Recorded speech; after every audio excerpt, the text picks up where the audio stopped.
So let's just start with the first part of the module is climate change and greenhouse fundamentals. Okay, because everybody tells you greenhouse, but how it works, how it interrelates to our day-to-day life.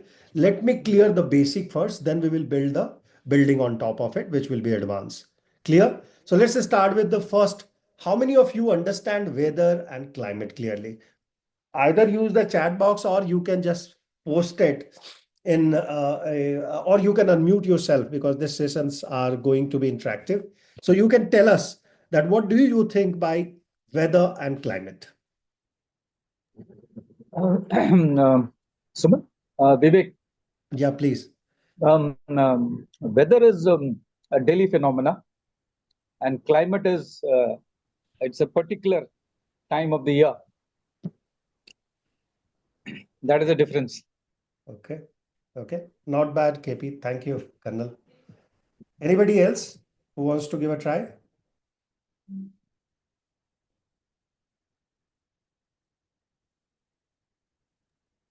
Weather is more like a on the snapshot of a particular moment or a period, whereas climate talks about the long term. Uh, it talks more observes the trend of how the weather behaves over a longer period. So one is trending, another one is spot de detailing the spot.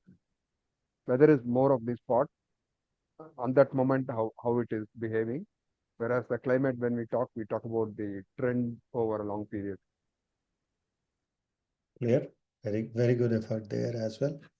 Anybody else wants to try? Yeah, this is Atani here. Can I give it a go? Yeah, please, Mr. Yeah. Athanu Sharma. Go Yeah, ahead. so my perspective is weather is kind of localized, like, within the, within a state or a district. I'm talking about a geographical boundary of state or district. You can have different weather in different locations. Whereas climate can be, I mean, is a broader, I mean, geographically also it covers a broader area. And from a time perspective also, it's a longer time frame. Meaning like some, I think one of my predecessors just mentioned, like, shorter time frame versus a longer time frame. That's how I look at it. Like, climate is more, weather is more like a snapshot in time, and climate is like a more like a trend or a not exactly a trend. Trend may not be the right word, but it's a collection of snapshots over a very long period of time. Say like 50 years or 100 years or maybe more. Like, so where you can start seeing a pattern over a period of time. That's how I look at. I understand, and I might be wrong. No, So absolutely right. All three of you are right. Anybody else wants to try, or shall I continue? So absolutely, whether you must have heard or seen Doordarshan in past or CNN in today's world as well, they will show you area-wise, location-wise, a different temperature, right? Or different weather conditions. For example, it will rain in this part of US or it will rain in Cherrapunji, etc. Now that's the weather which we see on our television, and this changes, right? Every hour you will see Aaj Tak will display news about it. Now, exactly weather can be measured, or if you want to differentiate between weather and climate, you have to consider two factors. The factor number one is timeline. Are you considering a shorter span of time and you are measuring? And second factor is spread or coverage, which Atanu said, location specifically. So if you are measuring on these two aspects, basically you can differentiate between weather and climate. So weather is defined by NASA. Weather is an atmospheric condition, yeah, at a specific place and time. So it is exactly at that point in time and that location where you are measuring weather. It can change frequently, as you know. Sometimes it's rainy, sometimes it's quite sunny, every hour by hour. And that's why people measure it on the hourly basis. However, NASA also states that the climate refers to average weather pattern over a long period of time. Okay, that's why the photograph shows you that one side is completely dry, but on the mountains there are a lot of snow, right? This is an effect of long-term exposure of weather patterns on this area that has created such kind of scenario where there is a dry space and then there is a on the mountain there is a lot of snow, and this takes decades or century, yeah, affecting a larger region with a more predictable trend. So in weather, the region is smaller. That also you need to understand that particular location or locality. But when we are talking about climate, we are talking about a larger region with a more predictable trends. Clear? That's the basic stuff on climate. Just a minute, why it stopped?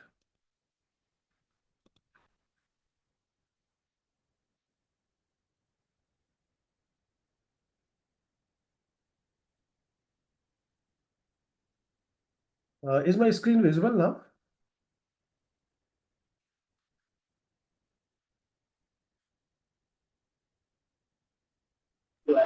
No, sir, not.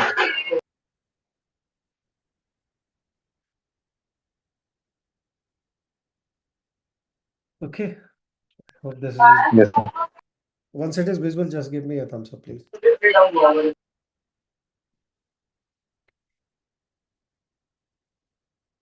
Is it visible now?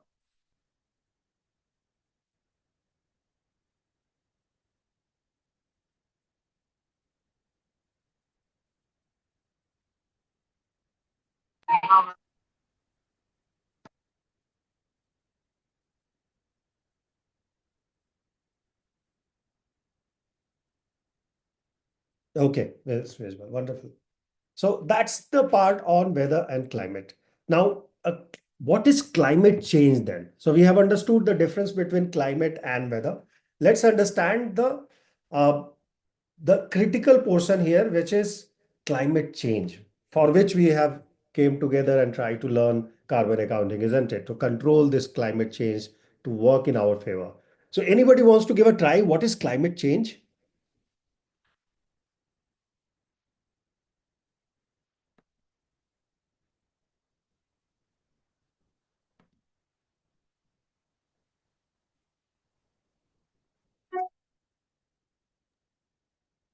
So, like, the way I perceive it or understand it, climate change is something like, change in the pattern of the weather. I mean, going back to the earlier definition or the difference between weather and climate.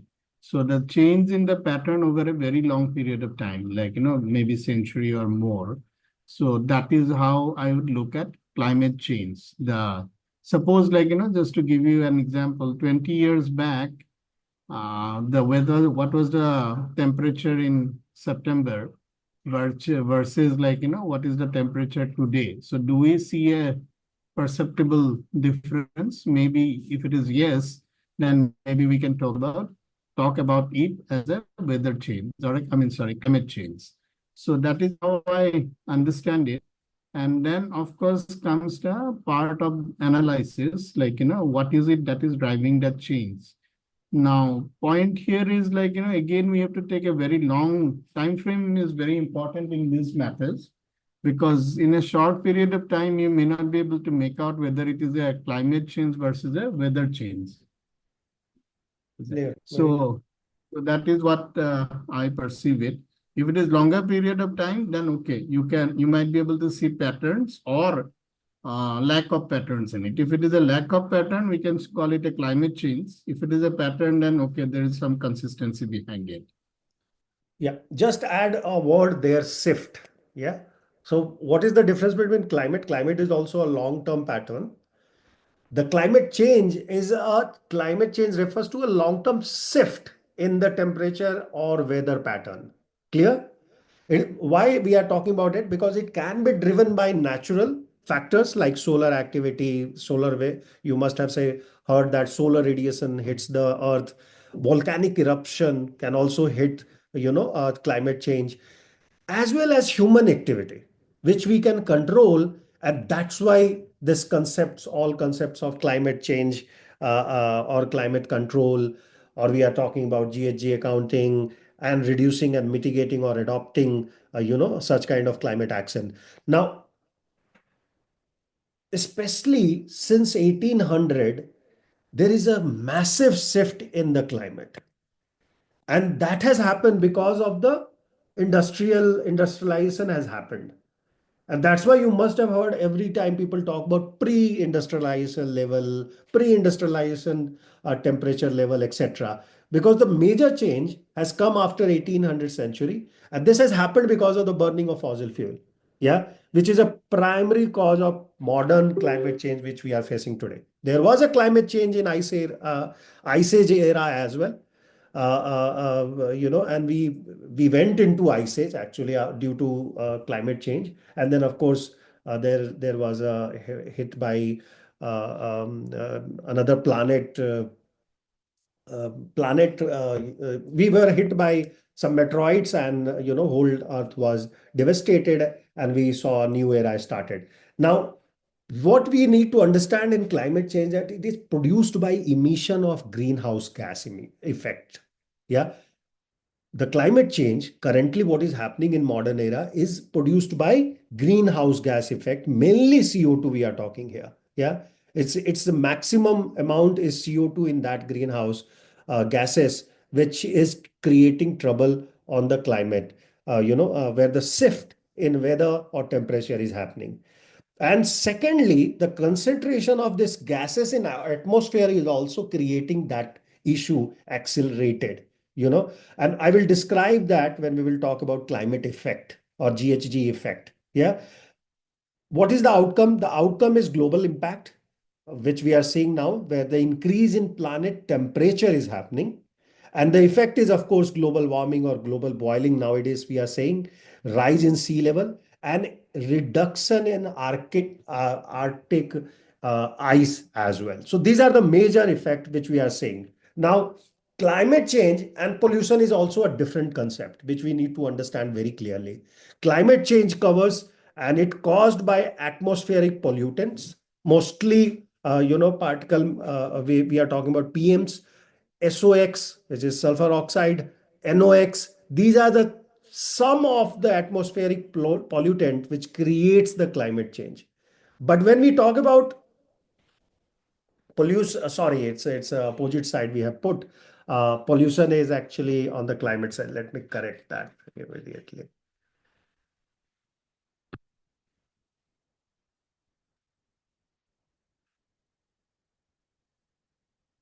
So pollution is basically caused by atmospheric pollutants, which are SOx, NOx, or PM, where particulate matter also makes a lot of difference.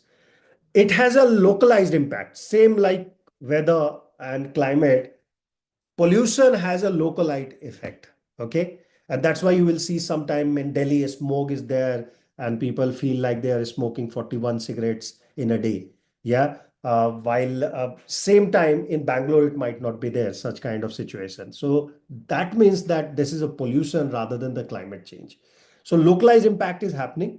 And then health hazards like acid rain or eutrophication, which is basically algae development in the sea. Yeah, where there is a flora and fauna in the sea which gets activated because there is a lot of nutrients they are observing on the sea level, sea surface. So they develop that algae bloom, we say, which is bad and which kills a lot of fishes, and also it is bad for environment. So now uh, that is pollution. So eutrophication, acid rain, health hazards, which is happening due to this, is pollution. But when we are talking about climate change, this is basically caused by greenhouse gases, primarily CO2. Again, we are talking about here. So we are not focusing on SOx or NOx because the constituent of the GHG, these numbers are very small, and that's why CO2 is always in focus.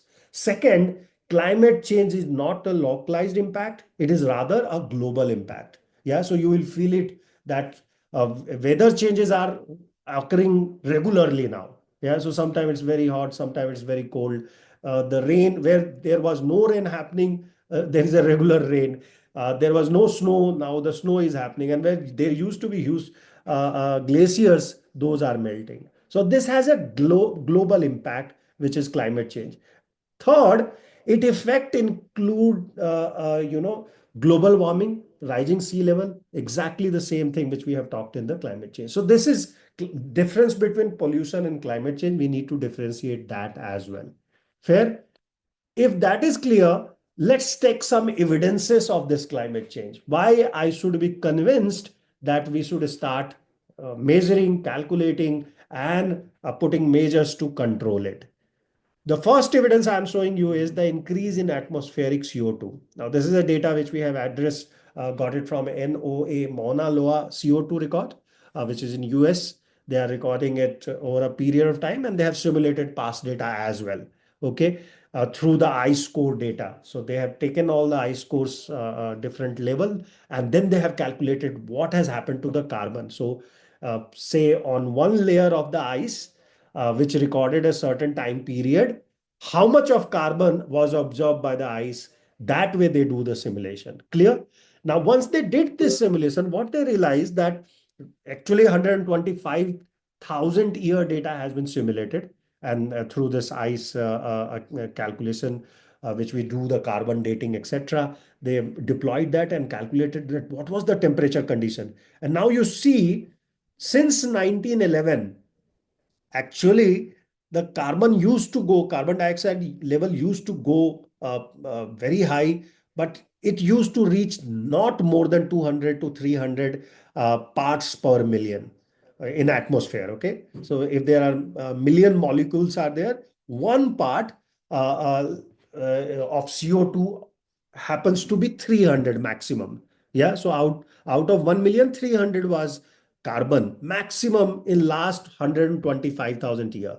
What has changed in last 123 13 years is that that number has breached that millennia.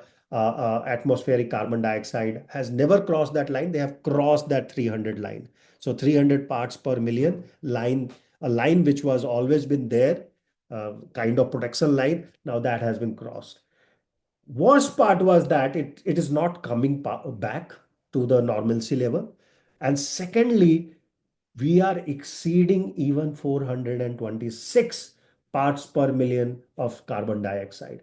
And that's the today's situation, which is quite alarming. And that's why all world's country have agreed that they will try to mitigate climate change. So that's the first one. Let's take the second one. The second one, I want to show you one video which shows that evidence of climate change on Arctic's ice. So they have recorded this data through satellite for last 25 years. Yeah. And what is amazing that the Arctic sea level ice is disappearing like anything. Okay. So let's watch it quickly. Is it visible?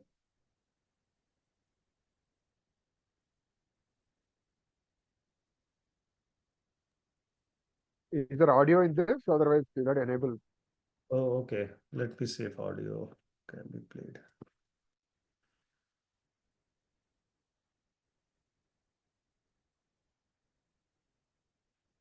So every year you see it is passing by. Slowly that ice is melting and spreading across. Yeah, from farm strait of the Greenland to even further part of the Alaska, etc. So that is happening and there is no coming back. The problem is ice, this Arctic, ice has a potential to get it back their own surface, but that is not happening any longer now. It's depleting very heavily. Yeah, and this is 2015 when people really got puzzled and they take an action that let's say start controlling the current scenario. That's the second evidence. The third evidence is on the climate change is on the sea level. Yeah.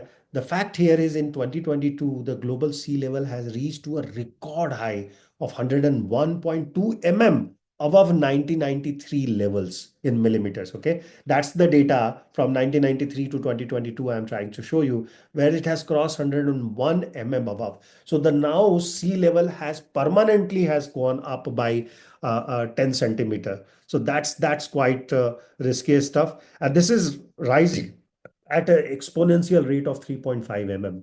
Please understand, people who are living on coastal area are getting deprived of their land as well as usability of that area as well. Yeah, their livelihood is also is at stake. This is the NASA data.